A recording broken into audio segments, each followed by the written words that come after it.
यो टी20 भन्ने गेममा आज नेपालको इशान पाण्डेले खेल्न सकेनन्। ओहो गुलसन झाले चाहिँ दियो है छक्का, कडै छक्का दियो ल।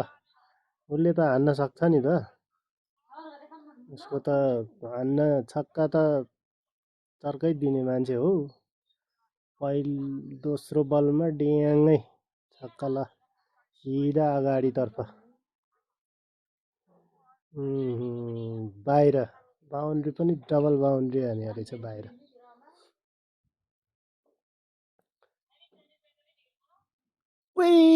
फेरि पनि उडाइदियो, बााउन्ड्री बाहिर छक्का।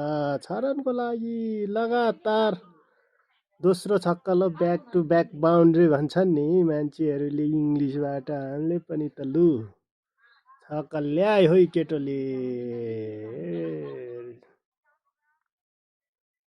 के हो 3 बलमा 12 रन, 2 बलमा 12 रन ल्याइसक्यो। अब पालो फेरि ब्याटिङमै,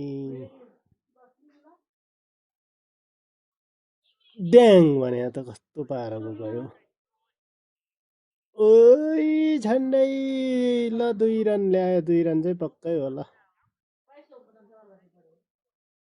ल फेरि पनि आफै ब्याटिङमा गुल्सन गुल्लु भाइ। अब त रोकेर हाने नि हुन्छ हौ। अब धेरै भइसक्यो रन, हान्ने कोसिस नगरे नि हुन्छ। जोगिएर नि खेल्नुपर्छ, गेम देखाउनु छ नि त गोर्खाली पावर। ल्या है भन्दा भन्दै धेरै आकाशमा यो 9 नम्बर वालाले क्याच आउट। थेत्तेरिका मैले भनिराखेको थियो खत्तम बनायो यो गुल्लु भाइले।